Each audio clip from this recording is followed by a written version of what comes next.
what is happening in today's real estate market, September 2025, and my predictions for the rest of the year, as well as what we're experiencing, boots on the ground in real time, the data behind it, what is happening with interest rates, how to reduce your interest rate by 1%, which can save you $9,000 a year if you're buying, or help you position your property to the right buyer and help them to make a stronger offer if you're selling.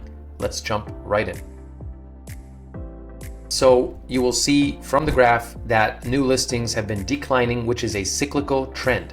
You will see that active listings have been increasing over the last few years, however, have finally begun to turn the corner towards the end of the year, which I was hoping for in September, October, because I do like September, October. I do feel that they have a little bit more support than July and August, which is usually a surprise to most people because in July and August, people are on vacation. As soon as July 4th hits, families are on vacation for the whole summer. They disappear for 2 or 3 weeks at a time. They see a property they like on one of these websites and they're like, oh, I'd love to see it when I get home in 3 weeks. So it's like herding cats to get people into the open house at the same time to create a bidding war. So properties typically take a long time on the market, in my experience, in the summer, which surprises most sellers because they think the summer's hot. Really, if you've been watching my videos for the last few years, you would know that January to June is the hot time to sell. July and August, many buyers are on vacation. And sellers think, well, that's great, I'll put it on the market and then I'll go on vacation and I'll come back and it's sold, but it's kind of the double-edged sword. And then September and October, kids are back in school, families are back to their routines, and I think they get back into buying mode, what they want to buy. Then after September, October, come November and December, which are my least favorite months to sell. If you've been watching my videos, you will know that I say this like a broken record. If you're selling, avoid November, December like the plague, aim for January onward.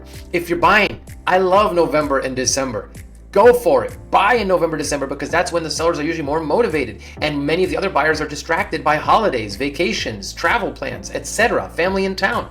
So my prediction for the rest of the year, September, October, I'm hoping for a little bump, especially because interest rates have come down recently thanks to some of the Fed's announcements and the market reacting to the announcements, which you will also have learned if you have been watching my videos, because the Fed does not control mortgage rates. Instead, the Fed controls the Fed funds rate, and then the market reacts to the Fed's predictions, or I guess the Fed's reactions to the market. So the Fed basically reacts to inflation, job growth, employment numbers, and based on that, they decide whether they want to increase or decrease the Fed funds rate, which basically, when they increase the rate, they're trying to slow the economy down. They're trying to put the brakes on.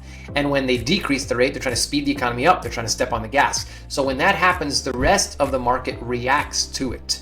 And the mortgage rates typically follow, not because the Fed controls them, but because investors' appetite for safety, for bonds, for income increases when the Fed says we're going to lower rates. So long story short, rates are coming down. That's going to help September and October. And back to the inventory picture. I said new listings are decreasing. Active listings are finally turning a corner.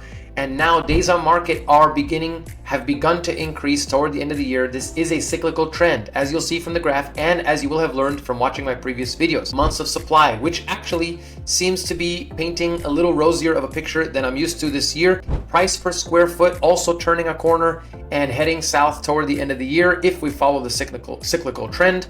And then the percent of original price listed. So that means if somebody lists for $1 million and then they eventually accept an offer for $950, that means they're going to have sold 5% below their original list price. So the percent of the original price has been dropping in the greater LA market, but Pasadena seems to be stronger than most, and I think that's probably a result of the fires, because the people who may have lost their homes in Altadena may be looking for replacement homes by this time in Pasadena.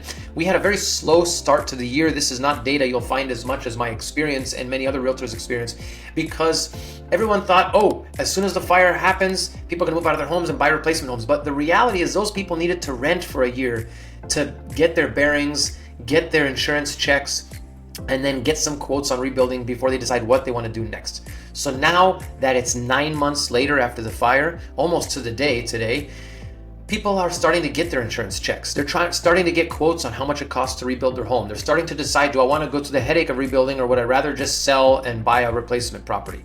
So now I think And their leases, they might have signed a 1-year lease from January to January. So now they only have 3 months left instead of 6 or 8 months left, as would have been the case earlier this spring.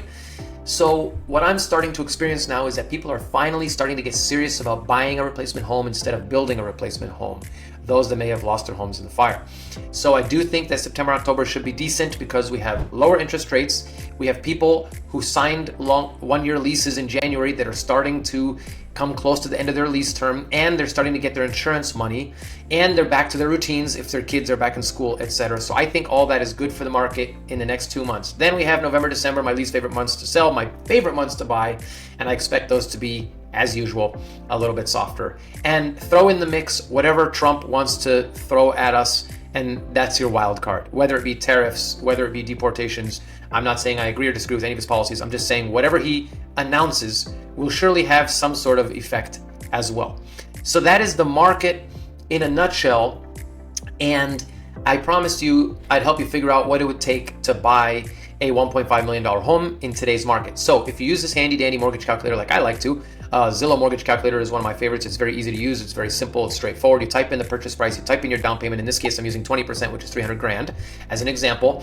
And then make sure you go all the way to the bottom and type in the tax rate and the insurance cost for the year. I'm using 1.3% as a ballpark average for the area, including all the other ancillary fees that they add onto your annual taxes.